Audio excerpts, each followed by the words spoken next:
Hey everyone, welcome to this high-yield explainer.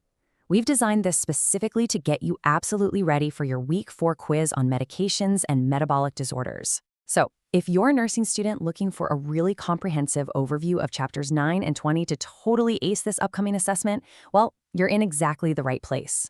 We're going to take all that critical, testable info from Dr. Quickendall's presentation and distill it down into super clear, actionable concepts. Let's get right into it. But, before we dive into all those dense medical concepts, let's just ground ourselves for a second with this awesome quote from Carol Dweck. The passion for stretching yourself and sticking to it, even or especially when it's not going well, is the hallmark of the growth mindset. Pharmacology and pathophysiology, they can be incredibly challenging. You might feel overwhelmed sometimes, which is totally normal, by the way, but sticking with it when it feels like hitting a brick wall is exactly how you build those critical thinking skills you're going to need at the bedside. So, take a deep breath. We're going to tackle this together. Okay, here's our study syllabus for today's explainer. First, the aging body and pharmacokinetics. Second, pharmacodynamics and medication risks. Third, metabolic and endocrine disorders. And finally, number 4, the nurse's action plan. So, Section 1, the aging body and pharmacokinetics. We're looking at how medications enter, move through, and exit the aging body. You absolutely have to remember the 4 major ADME steps of pharmacokinetics. That's absorption, distribution, metabolism, and excretion. Now, as our patients age, normal physiological changes really throw a wrench into these steps. For your quiz, you want to pay very close attention to metabolism and excretion. Because liver activity, mass, and blood flow naturally reduce as we get older, hepatic clearance, meaning how the liver metabolizes medications, drops by a massive 30 to 40%. And it gets even more dramatic with the kidneys. Kidney function, which drives excretion, can actually plummet by up to 50% by age 80. That's half of their kidney function gone. This is absolutely vital to know because poor excretion prolongs the half-life of a drug. It essentially leaves the medication hanging around in the body way longer than intended. So, to estimate that rapidly declining kidney function, we use something called the Cockcroft-Gault formula. Since renal blood flow and glomerular filtration rates drop off so much in older adults, we can't just cross our fingers and guess how well their kidneys are clearing those meds, right? We need numbers.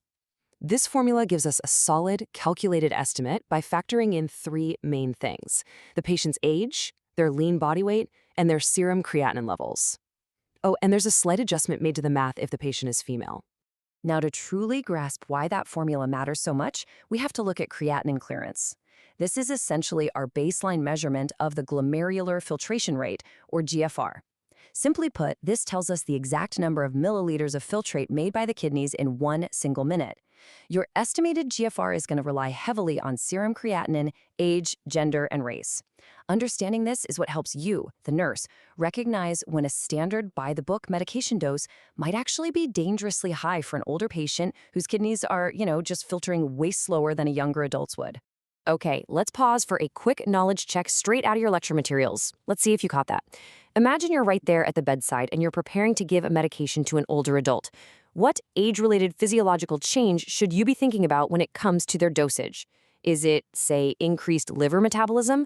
What about more rapid gastric emptying? Or maybe reduced glomerular filtration rates? Well, if you guessed reduced glomerular filtration rates, you hit the nail right on the head. You are absolutely correct, and that ties back perfectly to our creatinine clearance definition. Remember, their liver metabolism is actually decreased, not increased.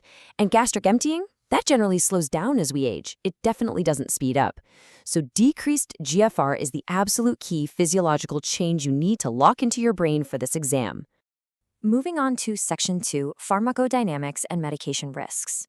Here, we'll look at altered responses and potentially inappropriate medications. Okay, burn the Beers criteria into your memory right now. It is an absolutely essential tool. What it does is identify potentially inappropriate medications that carry a much higher than usual risk for our older adults.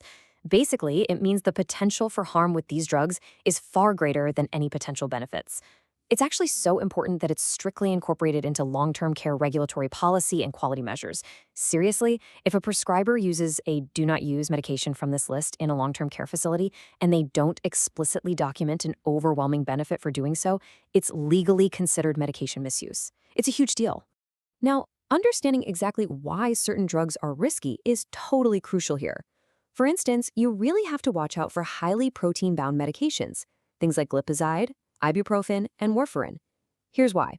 In older adults, serum albumin, which is a key plasma protein, naturally decreases. So think about it like a game of musical chairs. If a drug is highly protein-bound, but there just aren't enough protein chairs to bind to, you suddenly have way too much free drug floating around in the bloodstream, and that leads directly to rapid toxicity. You also need to keep a really close eye on psychoactive drugs, like antidepressants and antipsychotics. Why?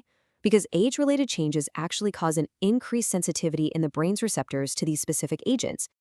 All right, time for another highly testable practice question. How exactly do we combat polypharmacy? You know, that really dangerous situation where a patient is taking 5 or more medications, or maybe multiple different meds for the exact same problem.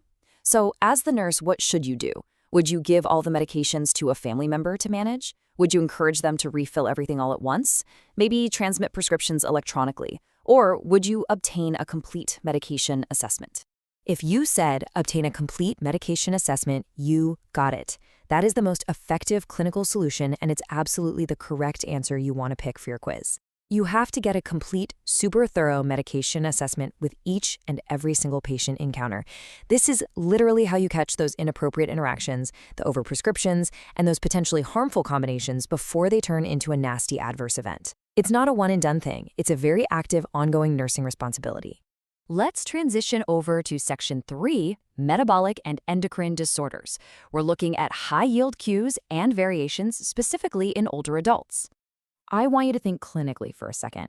Put your nursing hat on. What symptoms in your assessment would point straight to hypothyroidism?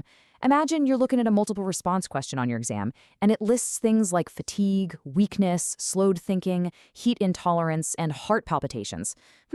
Out of all those, which cues are actually pointing to a hypoactive, underperforming thyroid? So the crucial takeaway here is that you need to identify the sluggish cues. We're talking fatigue, weakness, and slowed thinking. You definitely wouldn't select heat intolerance or heart palpitations, right? Because those are classic textbook signs of hyperthyroidism, where the body's metabolism is just running in complete overdrive. But for hypothyroidism, always think slow and low. Next up, we have to look at the syndrome of disorders surrounding glucose metabolism, which of course is diabetes. For the quiz, you really must be able to distinctly compare the two types. In type 1 diabetes, the body is completely 100% unable to produce insulin, versus type 2, where the body simply doesn't make enough insulin, or the cells have just become highly resistant to it over time. Let's test this exact concept directly. This is a very classic multiple choice exam question that might just pop up on your test.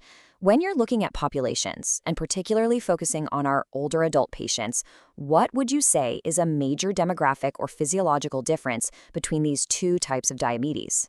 You want to always remember that the vast majority of older adults dealing with this metabolic syndrome have type 2 diabetes. It's actually kind of wild, but there is a significantly higher rate of diabetes among folks over 75 years of age when you compare them to the 50 to 74 demographic. Recognizing this super high prevalence is going to be absolutely key for you when it comes to doing appropriate screenings and providing the right patient education. And that brings us to our final part. Section 4, the nurse's action plan. These are the concrete steps for safe medication and metabolic management. So what do you actually do with all this info? Well, your role is incredibly hands-on. When it comes to medications, you're actively monitoring to see if they're actually working, while keeping a really sharp eye out for any toxic side effects. You're also the one educating patients on tricky administrations. Think about teaching them how to properly apply transdermal patches, or how to safely use pill splitters if they're having trouble swallowing.